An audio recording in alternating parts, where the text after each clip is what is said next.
کیونکہ جانتی تھی کہ ابا مارنے سے بھی گریز نہیں کریں گے۔ مجھے لگا میں جا سکتی ہوں کیونکہ ابا ابھی بھی برتنوں میں کچھ تلاش کر رہے تھے۔ میں جانے لگی تو کہنے لگے، رک جاؤ۔ لہجے میں پہلی بار اتنا پیار دیکھ کر میں بھی ٹھک ٹھک گئی۔ عموماً وہ ایسے بات نہیں کرتے تھے، ہمیشہ گالی گلوچ سے کام لیتے۔ میں رکی، وہ میری طرف بڑھے، بیٹا پیسے دے دے۔ وہ بالوں میں ہاتھ پھیرتے ہوئے بولے، بال تھے ہی کہاں، 2-4 تنکے تھے جو سر پر لگے ہوئے تھے۔ ان کے زیادہ تر بال جھڑ چکے تھے اور اسی وجہ سے محلے کے بچے بھی انہیں ٹکلا کہہ کر پکارا کرتے تھے اور وہ ان کے پیچھے بھاگنے لگتے اور ان پر چھوٹے موٹے پتھر برساتے تھے۔ محلے کے بچے تو اسے مذاق میں لے کے بابا کو خوب تنگ کرتے، کبھی کبھی تو انہیں چوٹ بھی لگ جایا کرتی تھی۔ میں نے نفی میں سر ہلایا۔ انہوں نے بغیر سوچے سمجھے میرے گال پر ایک تھپڑ جڑ دیا۔ میں زخمی نگاہوں سے انہیں دیکھنے لگی۔ انہوں نے مجھے دیکھنا بھی گوارا نہیں کیا اور کچن میں دوبارہ گھس گئے۔ میں نم آنکھوں کے ساتھ اپنے کمرے میں آئی اور زاروں قطار رونے لگی۔ میرا کیا قصور تھا؟ کاش اماں یہ سب نہ کرتی۔ یہ جو میرے ساتھ ہو رہا تھا وہ انہیں کی وجہ سے تو تھا۔ بہرحال میں اپنی مری ہوئی ماں کو کیا ہی کہہ سکتی تھی، اس لیے رونے کے بعد میں اٹھ کر واش روم میں چلی گئی۔ دفعتاً مجھے محسوس ہوا کہ کوئی کمرے میں داخل ہوا ہے۔ ڈر کے مارے میں نے جلدی سے لباس زیب تن کیا اور کنڈی کھول کر باہر آئی۔ میں نے کمرے میں کچھ پیسے چھپا رکھے تھے جو میں نے ٹیوشن پڑھا پڑھا کر حاصل کیے۔ میں نے وہ اپنی فیس کے لیے رکھے تھے۔ گھر کے اخراجات بھی تو مجھے برداشت کرنے پڑتے تھے۔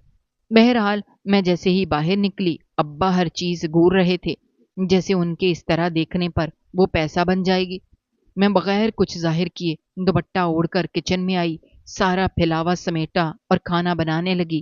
ابا تھک ہار کر چارپائی پر لیٹ گئے تھے۔ کھانا بنا کر میں نے انہیں دیا تو وہ چپ چاپ کھانے لگے جیسے ہمارے درمیان کچھ ہوا ہی نہ ہو، حالانکہ ان کے تھپڑ کی وجہ سے میری گال پر ابھی تک جلن محسوس ہو رہی تھی۔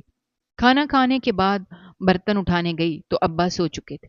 میری زندگی میں سب سے زیادہ سکون دہ لمحہ ہوتا تھا جب ابا سو جایا کرتے تھے، کیونکہ اس کے بعد گھر میں خاموشی چھا جاتی تھی اور میں بھی پرسکون رہا کرتی تھی۔ ورنہ تو محلے میں ابا کی اونچی آواز گونجتی رہتی تھی۔ کبھی وہ مجھے گالیاں دیتے تو کبھی میری مرحوم ماں کے بارے میں گندے الفاظ استعمال کرتے۔ ان کی اس باتوں سے تو ہر کوئی تنگ تھا، یہاں تک کہ ہمارے پڑوس میں رہنے والے بھی ابا کی اکثر شکایتیں کرتے، مگر بابا غصے میں ہر حد بار کر جایا کرتے تھے۔ وہ اتنی گندی گالیاں دیتے کہ مجھے کان پر ہاتھ رکھنا پڑتا تھا۔